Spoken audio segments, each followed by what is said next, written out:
Customer service is more than selecting items for customers or being pleasant during a transaction.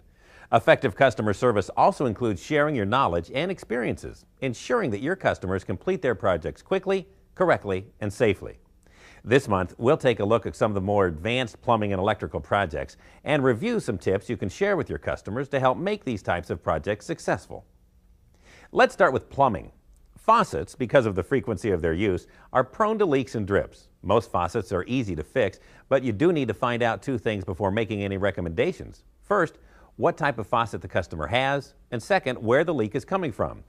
Knowing the answers to these two questions helps you identify exactly what needs to be fixed. Leaks coming out of the faucet spout usually result from worn or damaged seats, while leaks from the base of the handle usually indicate loose rings.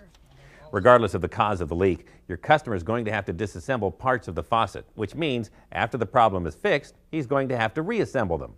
One of the easiest ways to keep track of the order in which something has been disassembled is to tear off a foot-long piece of masking tape, label it from 1 to 15, and lay it lightly on the counter near the sink.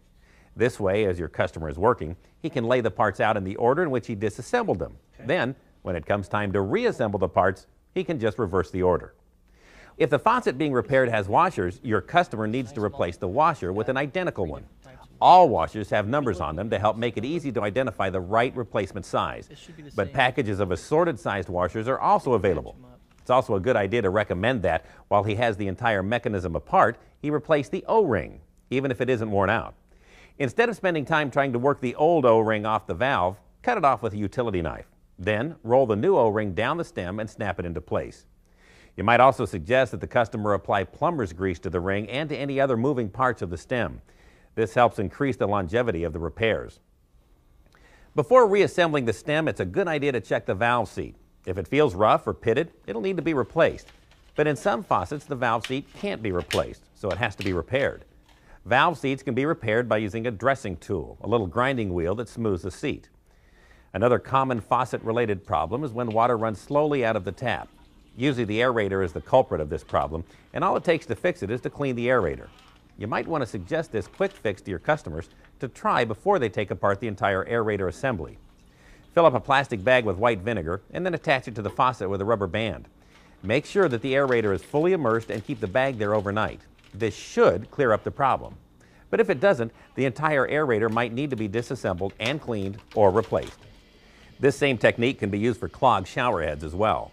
Another common type of plumbing problem involves problems associated with toilets. Just like with faucets, it's important that you get some information about the nature of the problem before making any recommendations. When a toilet won't quit running, the problem is usually in one of two areas. The tank ball isn't sealing up properly with the seat, and water continues to leak into the bowl, or the ball cock valve isn't closing completely. There are two quick fixes you can suggest that your customers try before replacing any parts. First, check to see if the tank ball is sitting properly on its seat. Jiggle the ball around a little and see if that stops the leak. If this works, loosen the rod guide and turn it so the ball lines up directly over the seat. You should also check to see if there's water inside the float ball. If there is, the float ball will need to be replaced.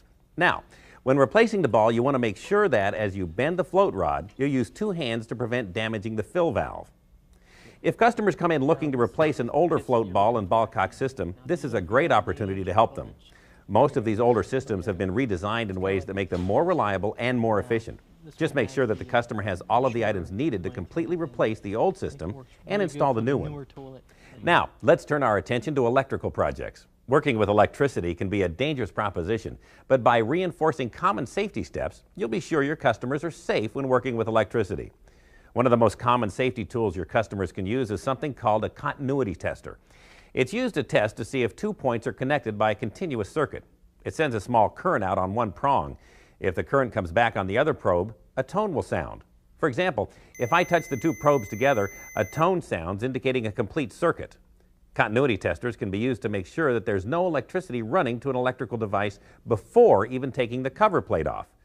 When testing an outlet, place one prong in one slot and the other prong in the second slot. If the tone doesn't sound, it's safe to remove the cover plate. Just to be safe, you may want to recommend that customers test receptacles or switches once the faceplates are removed. This can be done by placing one prong on one terminal and the other prong on the opposite terminal. Again, if there's no tone, that means there's no electricity running to the area. Let's start a review of common electrical projects with outlets. An outlet that looks like this is a GFI outlet. It trips like a breaker if it senses certain potentially dangerous situations.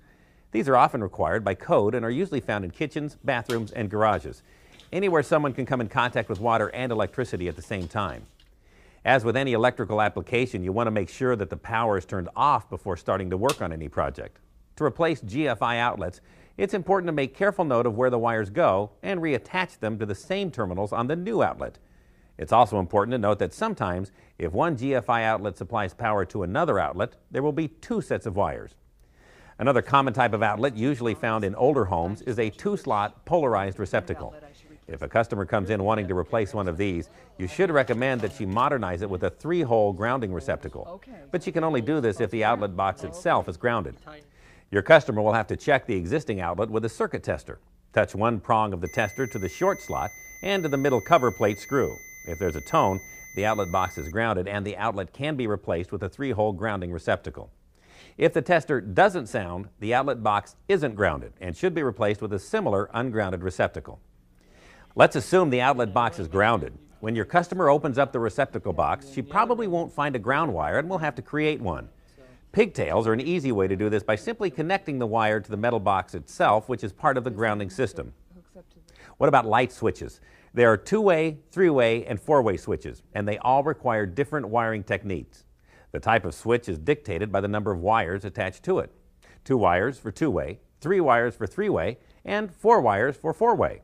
2-way switches control a single light from one location and are fairly simple to wire. 3-way switches control a single light from 2 locations and are a bit more tricky. And 4-way switches control a single light from 3 locations and are the most complex to wire. When removing the wall plate and exposing the switch, you'll know immediately what type of switch you're dealing with. It's important to replace failed switches with the same type of switch and that all of the wires be attached to the same location on the replacement switch. 3-way switches have a special terminal. It's marked with a black screw and the word common on the back. Locate the common wire on the existing switch and attach it to the common terminal on the new switch first. Then reattach the other 2 wires. Now, 4-way switches have 2 pairs of wires, and it's important that one pair be reattached on the top and the other pair be reattached on the bottom set of terminals. Never split pairs between a top and bottom terminal. The most important piece of information you can impart to your customers is to use common sense when working with plumbing and electrical projects. And if they aren't sure exactly how to complete a project, you have 2 options. Take them through the entire process using the replacement parts they intend to buy right there in your store, or provide them with how-to brochures that go over each step. Either way, they'll be confident that they know how to do it right the first time.